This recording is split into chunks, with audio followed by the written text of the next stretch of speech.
I used to think love was about patience, about waiting beside someone while they built their future, trusting that one day they'd turn around and make room for you in it. For 4 years, that was my truth. 4 years of waiting, working, and believing in a man named Wayne Cole. He wasn't cruel, not at first. If anything, he was everything I thought I wanted, ambitious, charming, in that disheveled student way, the kind of man who talked about making it big while I was the one keeping the lights on.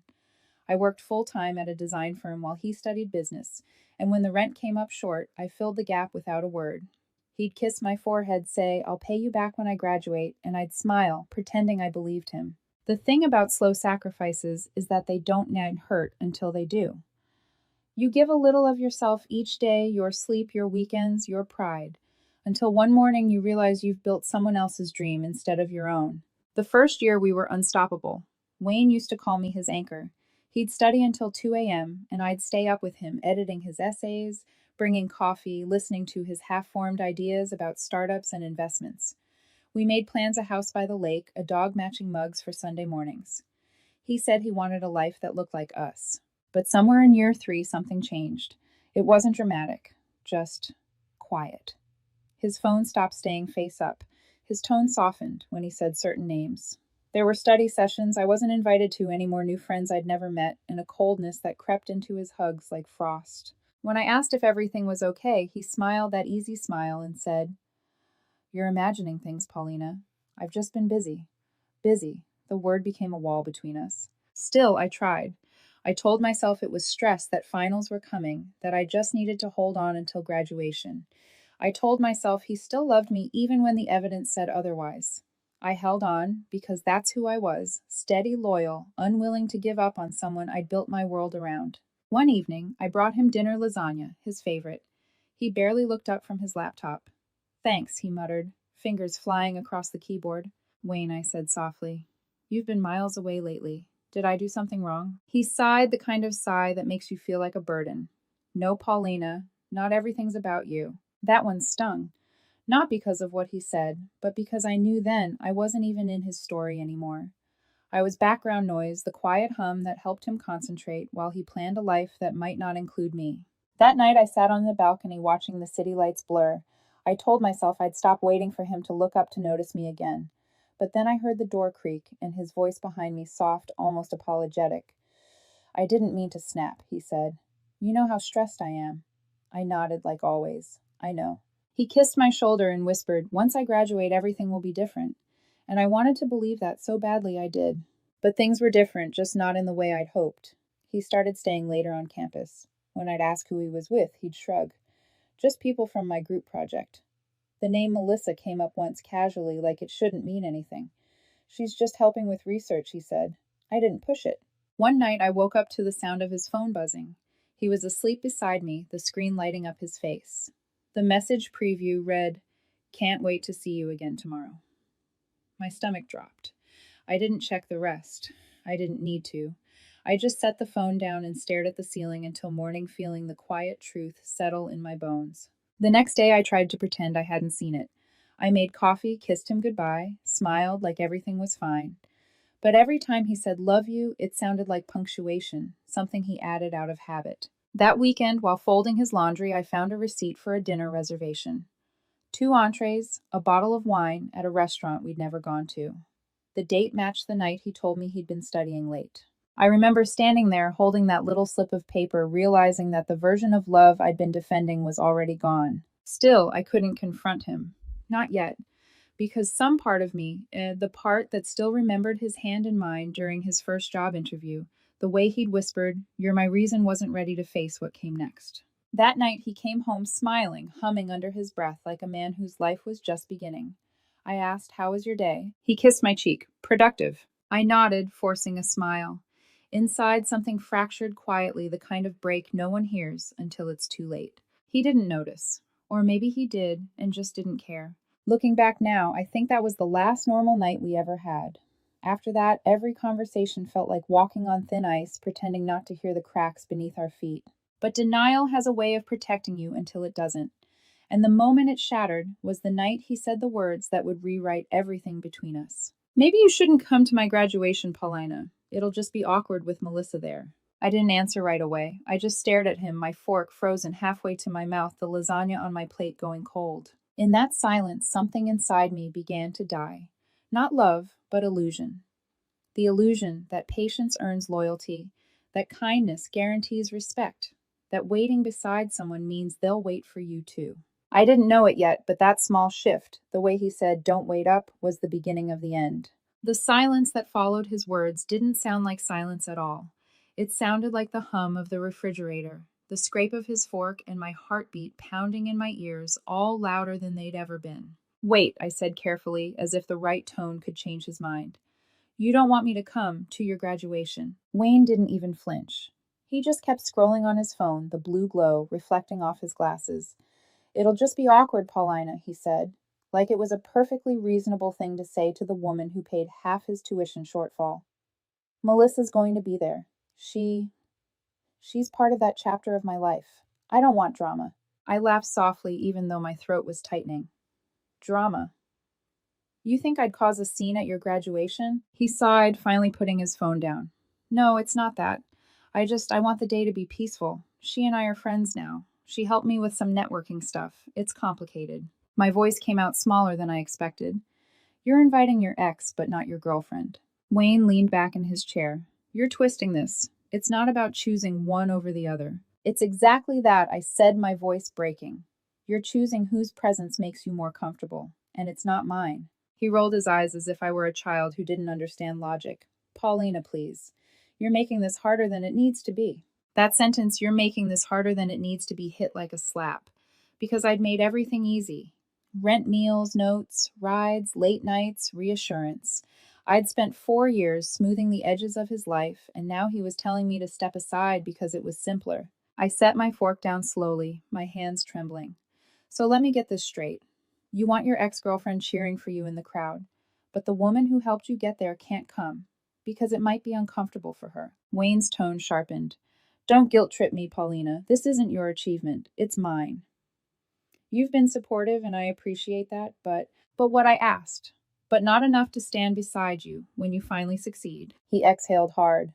"I don't owe anyone a photo op for being supportive." For a long moment, I couldn't speak. I just stared at him, this man I'd built my life around, and realized how little space I actually occupied in his. He looked at me like he was waiting for me to apologize, to say I understood like I always did. Instead, I smiled faintly. "You're right," I whispered. Wayne blinked. "What?" "You're right," I repeated. "You don't owe me anything, and I don't owe you my dignity." He frowned. "What are you talking about?" I stood up and carried my half-finished dinner to the sink. I said quietly, "If my presence embarrasses you, I'll make sure you never have to worry about that again." "Paulina," he said, his tone firm warning. "Don't start this." But it wasn't a fight anymore. It was a revelation. That night I packed a bag, just clothes and essentials. No dramatic yelling, no pleading. I folded the shirts I'd ironed for him, the ones I'd washed in lavender detergent, and placed them back in the drawer where they belonged. His world, not mine. When I zipped my suitcase, the sound cut through the apartment like a final verdict. He stood by the door, arms crossed.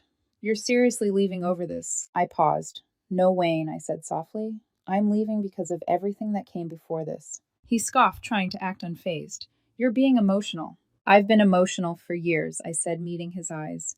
"You just stopped noticing." His face softened just a flicker. "Come on, Paulina, don't make this dramatic. It's just one event." I smiled, the kind of a smile that hurts more than crying. "Then it shouldn't matter to you if I'm gone." He opened his mouth, but nothing came out. For the first time in a long time, he had no script to follow. I left the apartment just before midnight. The air outside was cold, sharp against my skin. The city lights blurred through my tears. But the ache in my chest wasn't from heartbreak, it was from relief. I'd been holding my breath for so long, waiting for him to love me the way I loved him. Now I could finally exhale. At the bottom of the stairwell, I turned my phone off. It buzzed once in my hand, his name flashing across the screen before I silenced it. I couldn't read his words yet, not because I didn't care, but because I finally did about myself. When I reached my car, I sat there in the dark, staring at my reflection in the windshield. I looked tired, older, but beneath that, I saw something I hadn't seen in years, a spark, the tiniest flicker of the woman I used to be before I became his shadow. He texted again that night. "Paulina, you're seriously leaving over this. You're blowing things out of proportion." Paulina, it was just one day. Paulina, stop making this a big deal. I didn't reply. By morning, his tone had shifted. You're acting childish. You'll regret this. Don't throw away what we built. I put my phone face down and walked out of the room. The silence was brutal, but it was mine. When I finally crashed at my friend Natalie's apartment, she didn't ask questions. She just handed me a blanket and whispered, "Whatever happened, you did the right thing." I wanted to believe her, but as I lay there staring at the ceiling, I kept hearing his voice. "It'll be awkward with Melissa there." That one sentence replayed in my head like a cruel lullaby until I realized what it really meant. It meant he'd already made peace with her presence. He just hadn't bothered to make peace with my absence. And that's when it hit me.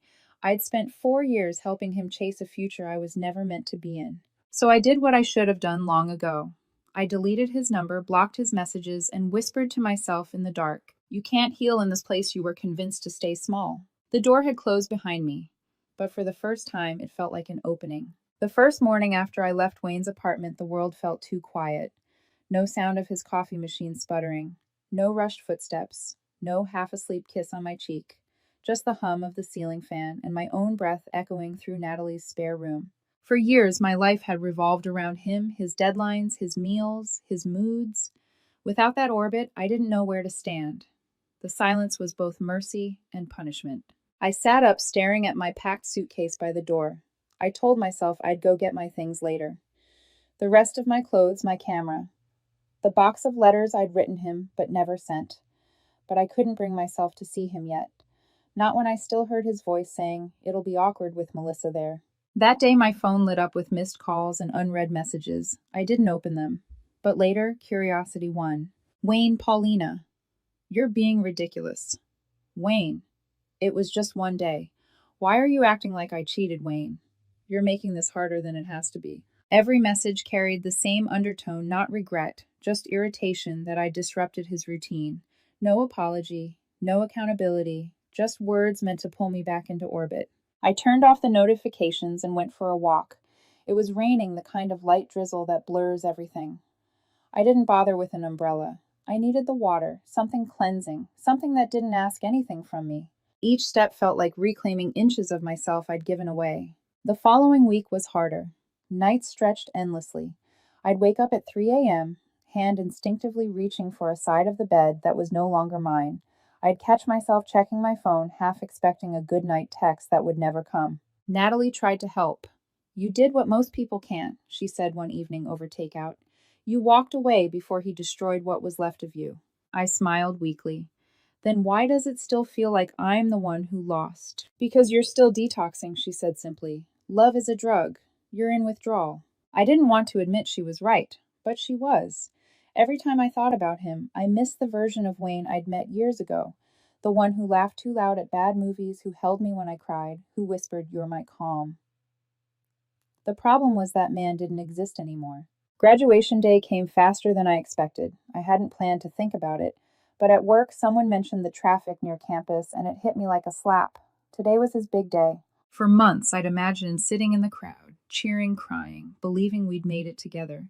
Instead, I was at my desk drafting marketing copy about vacation packages, trying not to picture him in that gown, smiling beside someone else. At lunch, I opened my phone. Against my better judgment, I searched his name. There it was, the first photo. Wayne in his cap and gown beaming beside a woman in a red dress. Melissa. Her arm looped through his. The caption read, "Couldn't have done it without this one." No tag. No mention of me. 4 years erased with a single post. My chest tightened. I stared at the screen until the image blurred, then locked my phone and pushed it aside. I didn't cry. I thought I would, but I didn't. The tears had run out weeks before the truth did. That night I went for a run. Something I hadn't done in months. The city was alive, neon signs flickering against wet pavement.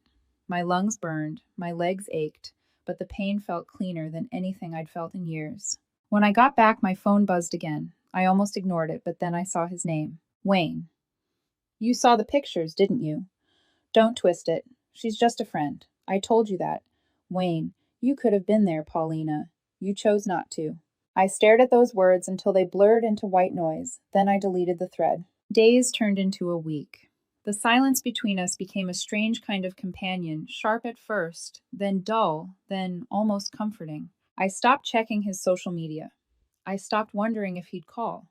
I stopped trying to understand how someone could discard years of love so casually. Because maybe it wasn't casual. Maybe he'd been planning it all along, phasing me out piece by piece until I'd do the breaking for him. And even though that realization hurt, it also freed me. Because once you see that kind of truth, you can't unsee it. A few nights later, Natalie found me sitting on the balcony with a mug of tea. Are you okay? She asked gently. I think so, I said. For the first time, I don't want to fix it. She smiled. That's progress. I looked out over the city lights flickering like tiny promises in the dark. I used to think if I was good enough, loyal enough, patient enough, I could make someone stay. And now I know love shouldn't need convincing. Before bed, I opened my phone one last time. His contact was still saved, Wayne. I edited it, erased the heart, and replaced it with his full name. Just Wayne Cole. No title, no sentiment. Just a man who used to be part of my story. Then I blocked his number for good. The screen went black, and I caught my reflection, tired eyes, faint smile. I whispered, You did it. Not because I'd stopped loving him, but because I'd finally stopped waiting for him to love me back. It wasn't heartbreak anymore, it was revelation. 3 weeks after Wayne's graduation, the world had moved on except him. Or maybe except me, if I was being honest. There were still mornings I'd wake expecting a message, still nights when my brain replayed our last dinner in an endless loop. But the pain was quieter now. Less of a scream, more of a low hum under my skin. That's the thing about silence. At first, it's unbearable. Then it becomes the soundtrack to healing. I filled my days with noise that wasn't him. Work, gym, friends, podcasts while I cleaned the apartment. Every small thing I did without his shadow there felt like an act of rebellion. Cooking dinner for one, buying a single movie ticket, sleeping diagonally across the bed. One Sunday, while sorting laundry, I found one of his old t-shirts mixed in with my clothes. The smell hit me like a memory, that faint mix of detergent and the cologne he wore when he wanted to impress people. I stared at it for a while, then walked it straight to the trash chute. Some things don't deserve storage. That same afternoon, my phone buzzed. Blocked numbers can still find ways through email, social media, mutual friends. This time, it was a message request on Instagram. Wayne. Hey, can we talk? I just feel like there's a lot left unsaid. You're reading too much into everything. It wasn't like that with Melissa. I didn't reply. I'd learned that silence could say what words never could. By evening, there was another one. I didn't mean to hurt you, Paulina. You know me. She was just a friend. You've always been the one I could count on. The words count on made my chest tighten, not with longing, but with clarity. Because that was all I'd ever been to him, dependable, convenient, predictable. He didn't miss me. He missed the version of himself he got to be around me, stable, adored, unchallenged. A few days later, I met my friend Natalie at a small coffee shop downtown. She scrolled through her phone and frowned. Paulina, you should see this. She turned the screen toward me. It was a screenshot of Wayne's latest story, a wine glass half empty, sitting across from an untouched plate. The caption read, Some people never change. Melissa's initials were tagged. I stared at the post, waiting for jealousy, rage, heartbreak, something. But all I felt was nothing. Guess karma runs on schedule, Natalie muttered, sipping her latte. I smiled faintly. Karma doesn't need to run. It waits. In the following week, snippets of his life reached me through friends. Apparently, Melissa had cut him off completely. Something about him not being over his ex. I didn't ask for details. I didn't need them. What mattered wasn't what she did to him, it was what I didn't do. I didn't reach out. I didn't gloat. I didn't take the bait. I just kept living. I picked up photography again, something I'd abandoned when I got too busy being his support system. The first time I took my camera to the pier, I cried behind the lens, not because of him, but because I realized how long it had been since I did something just for me. The ocean doesn't apologize for its tides, I thought. So why should I apologize for changing too? One night, Natalie came over with a bottle of wine and 2 glasses. She grinned. To freedom. I raised a brow. Feels dramatic. Come on, it's been a month of zero contact. That's worth celebrating. I laughed, clinking her glass.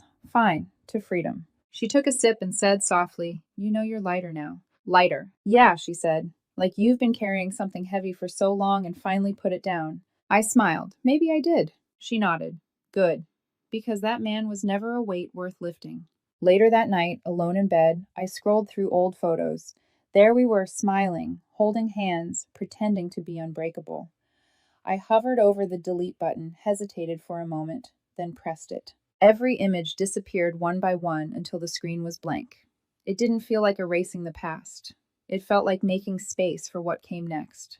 The next morning, I woke early. The sun streamed through the curtains, warm and soft. For the first time in months, I didn't feel that ache in my chest when I opened my eyes. I made coffee, stepped onto the balcony, and looked at the city below. Cars rushing, people late for work, 1,000 little lives unfolding without me needing to fix a single one of them. That was peace. Not loud or triumphant, just quiet, earned, honest. And yet, even as I breathed it in, a small part of me knew Wayne wasn't finished trying to pull me back. Because some people can't stand losing control even when they're the ones who let go. Karma didn't roar. It whispered and I heard it. Wayne's messages stopped for a while. A week of silence, then two. I thought maybe he'd finally moved on until one evening my friend Ben sent me a screenshot with no caption. It was Wayne again. His social media full of vague posts about being betrayed by fake people and starting over alone. The irony made me laugh quietly to myself the way you laugh at a bad joke you've already heard too many times. By then, my life had finally steadied. I'd landed a small promotion at work, a new project lead position, more hours, but better pay. I was exhausted, but it was the good kind of tired, the kind that comes from building something for yourself. I'd stopped looking for him in crowds, stopped checking mutual friends' stories. But that night, curiosity, the dangerous kind, got the better of me. I searched his name again. His last post was 2 days old. A blurry photo of an empty living room. The caption read, "Move the rest of the story. Hang in there, man. You'll bounce back. Didn't your girlfriend help with rent?" That word girlfriend stung in a way I didn't expect. Because for years, that was my role. The helper, the safety net, the person who picked up the slack when things fell apart.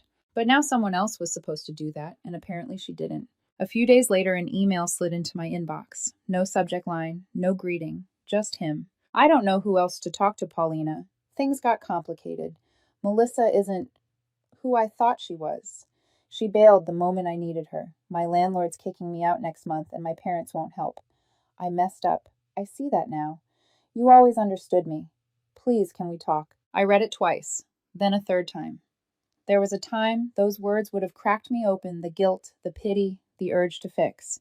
But this time they just felt heavy, like he was trying to pass his chaos back to me. I didn't respond, not because I didn't care, but because I'd finally learned that caring doesn't mean returning to the fire that burned you. A week passed, then another message came, this time from a mutual friend. "Hey, just so you know, Wayne's been asking around for your number. Says he lost touch after changing phones. Wants to apologize properly. You okay with me giving it to him?" I typed one word back. No. And that was that. Still, a part of me felt uneasy. Because I knew Wayne, he didn't do closure. He did persistence. And desperation, when persistence stopped working. Sure enough, a few days later, a message appeared from a random account. No profile picture. "You think you're better now. You think this is funny. You walked out when I needed you the most. Don't act like a saint." For a moment, my old instincts kicked in, guilt, confusion, fear.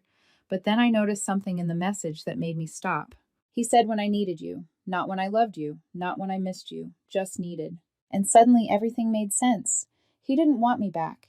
He wanted the version of me that paid bills, made excuses, and kept him comfortable. But that woman didn't exist anymore.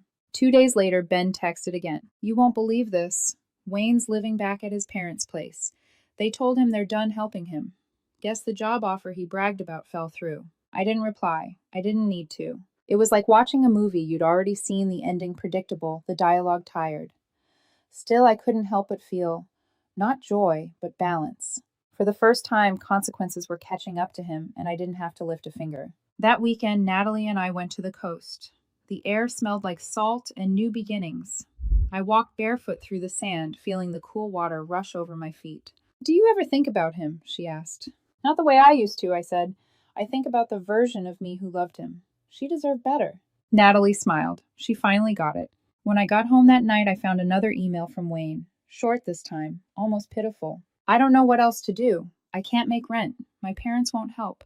I know I messed up, but you always had my back. Can we please talk?" There was a time I would have jumped into action, calling, offering money, rationalizing his failures as bad luck. But I'd grown quiet enough to recognize manipulation disguised as humility. I hovered over the reply button, typed a single word, "no," then deleted it and closed the window. because even no would have been engagement, and silence was power. Over the next few weeks, his spiral became public. Posts about loneliness, cryptic quotes about learning who's real, friends unfollowing him one by one. He even tagged me in a sad song, once the kind people use when they want attention without accountability. I didn't take the bait. Instead, I focused on my work, my photography, my peace. And every time I came home to my quiet apartment, I'd smile at the stillness. Because it wasn't emptiness anymore, it was freedom. Late one night, I sat on the balcony with a cup of tea and watched the city lights flicker below. A message from Natalie popped up. He's blaming you now. Says you abandoned him when he needed you most. I stared at the screen for a moment, then typed back. He's right. Because sometimes walking away is the only kind of love left to give. When I put my phone down, the night air felt cool against my skin. The same city that once felt too big now felt like mine again. Wayne had finally learned what I'd been trying to teach myself all along, that when you treat someone's love like it's infinite, eventually it runs out. He taught me how to stay silent. Now my silence was teaching him what it cost. It happened on a Saturday morning, one of those slow, golden mornings that smell like coffee and quiet peace. The kind of morning I used to dream about when my life revolved around someone else's deadlines. I had music playing softly, sunlight spilling across my kitchen floor when I heard it. A knock. At first I thought it was a neighbor or a delivery, but then the knock came again, hesitant, familiar. My heart dropped. I walked to the door, and before I even looked through the peephole, I knew. Wayne. He stood there in a wrinkled hoodie hair, unkempt eyes, red-rimmed. He looked nothing like the man I used to know, the one who strutted through life like the world owed him. This version of him looked small. Hey, he said, forcing a smile that didn't reach his eyes. Can we talk? I didn't move. Wayne, this isn't a good idea. Please, he said quickly, glancing down the hallway. Just 5 minutes. I need to say this in person. A part of me wanted to shut the door, but another part, the old reflex of compassion, wouldn't let me. So against my better judgment, I opened it wider. 5 minutes, I said. He stepped inside, looking around like he expected to find traces of himself still here. There were none. He started pacing. I've been trying to figure out how to reach you, he said. You blocked me everywhere. I did, I said calmly. He nodded, eyes darting, hands trembling slightly. Look, I know I messed up. Okay, I got in over my head. Melissa, she wasn't who I thought she was. She used me, Paulina. The second I was done helping her with her projects, she left. He snapped his fingers like that. I crossed my arms, leaning against the counter. I'm sorry that happened to you. He let out a bitter laugh. That's it. You're sorry. I don't know what else you want me to say. I want you to say you understand, he said, voice rising. That you get how hard this has been for me. Something inside me went cold. Wayne, do you hear yourself? You're talking to the woman you told not to come to your graduation because your ex might be uncomfortable. His face tightened. That was a mistake, I admit it, but I was under pressure. No, I cut in. You weren't under pressure. You were selfish, and I let you be. He blinked, stunned by my tone. The old Paulina, the one who smoothed his edges, never would have said that. He sat down on the couch, elbows on his knees, voice cracking. I thought she cared, but she didn't. You did. You always did. I took that for granted. I stayed silent. I miss us, he said softly. I miss you. I wanted to believe him, but the thing about people like Wayne is they never miss you. They miss how you made them feel. Wayne, I said, choosing my words carefully. You don't miss me. You miss the version of me that never said no. He looked up startled. That's not true. It is, I said, my voice steady now. You want comfort, not connection. You want someone to patch the holes in your life again like I used to. But I'm not that woman anymore. His jaw clenched. You think you're better than me now? No, I said quietly. I just think I'm finally me. He stood abruptly, anger flickering behind his eyes. You know what, fine. Pretend you're healed. Pretend you're over it. But don't forget who made you believe in yourself. You were a mess when I met you. I'm the reason you even got that job. You used my connections. I didn't flinch. And you used my kindness. Guess we're even. He stared at me, breathing hard. You think this peace you've got will last? You'll see. People always leave. I know, I said softly. You already did. The silence that followed was heavy, a silence that didn't belong to him anymore. He looked around once more as if hoping something in the room would beg him to stay. When nothing did, he scoffed under his breath and muttered unbelievable before walking out. The door closed behind him with a dull click, and for the first time I didn't crumble. I stood there staring at the wood grain of the door, my hands trembling not from fear, but from release. No tears, no shaking, just quiet. I made a cup of tea, sat on the couch where he'd just been, and let the steam warm my face. His presence lingered faintly, the echo of old chaos, but it didn't hurt. If anything, it felt like cleansing smoke after a fire. Later that night, I wrote in my journal, "You can forgive someone and still never let them near you again." Because forgiveness isn't a door reopening. It's a lock clicking shut with peace instead of rage. I didn't hate Wayne. I didn't love him either. He was simply a lesson. One I'd finally learned. When I looked at my reflection before bed, I caught something in my eyes, calm, steady, unshaken. The version of me who once begged to be chosen was gone. In her place stood a woman who finally chose herself. And I knew deep down that was the real graduation. For years, I thought love meant saving someone. Turns out it means saving yourself first. For the first time, I didn't need him to understand. I needed him gone. It's funny, people talk about closure like it's a door you slam shut, loud and final. But real closure is quiet. It doesn't announce itself. It just sneaks in one day when you realize you've stopped rehearsing the pain. It had been almost 4 months since I last saw Wayne. The days had settled into a peaceful rhythm, early mornings, strong coffee evening jogs, weekends with friends who made me laugh without having to shrink myself first. I'd redecorated my apartment, new curtains, new bedding, even painted the living room a soft sage green. It wasn't about forgetting him, it was about reclaiming space that used to belong to his shadow. I'd even stopped glancing at my phone before bed. The absence of his messages had gone from ache to habit to relief. So when I got an invitation to a friend's small get-together downtown, I didn't think twice. It felt like time to show up for life again. The cafe was dimly lit, full of warm chatter and clinking glasses. I was halfway through my drink when I heard a voice behind me. Paulina. I froze. I hadn't heard that voice in months, and yet my body still recognized it instantly. Wayne. He looked different, thinner, pale, like he hadn't been sleeping. The confident posture he once wore like armor was gone. He smiled weakly. Hey. I blinked, steadying my breath. Hi. He gestured to the empty chair beside me. I didn't answer right away, but I'd spent months finding my peace, and I wasn't about to let fear dictate my night. So I nodded once, for a minute. He sat down. You look good. Thanks. He stared into his drink. I heard you got promoted. I did. That's great. Really? His voice cracked slightly. I'm happy for you. Thank you, I said simply. The silence that followed was sharp, the kind that forces truth to the surface. Finally, he spoke. I've been thinking a lot about what I did, about how I treated you. I stayed quiet. I know you probably hate me, he continued, but I was stupid, Paulina. I thought I needed space, freedom, whatever. But all I did was push away the only person who ever actually cared. I met his eyes. Wayne, I don't hate you. His face softened. You don't? No, I said. I just don't feel anything anymore. The words landed like glass, breaking quiet but irreversible. He blinked. Nothing. After everything we had. I remember what we had, I said gently. But I also remember what it cost me. He leaned forward. We can fix this. We can start over. I've changed. Maybe you have, I said, my tone calm. But even if you did, you're not the lesson I want to repeat. He swallowed hard. You really mean that? I nodded. You once told me not to come to your graduation because my presence might make things awkward. That was the moment I realized I'd been standing on the sidelines of your life clapping for someone who never looked back. He opened his mouth, but no words came. And now I continued, I'm not standing there anymore. People nearby had gone quiet, sensing the weight in the air. He looked around embarrassed.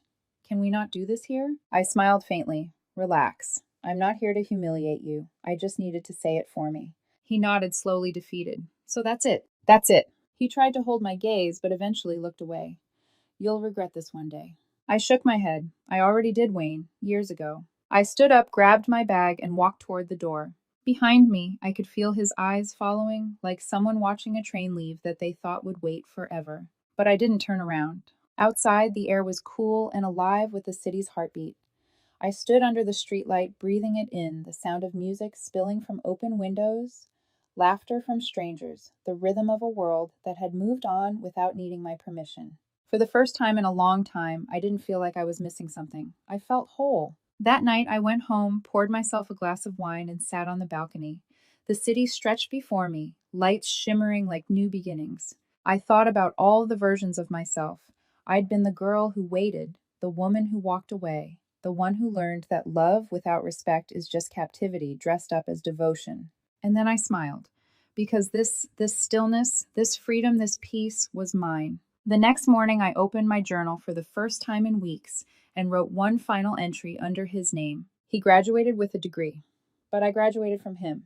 People say heartbreak changes you, but I think it introduces you to the person you were always meant to become once you stopped being someone's lesson. So maybe that was my real ceremony. No cap, no gown, no applause. Just me finally walking across the stage of my own life and not looking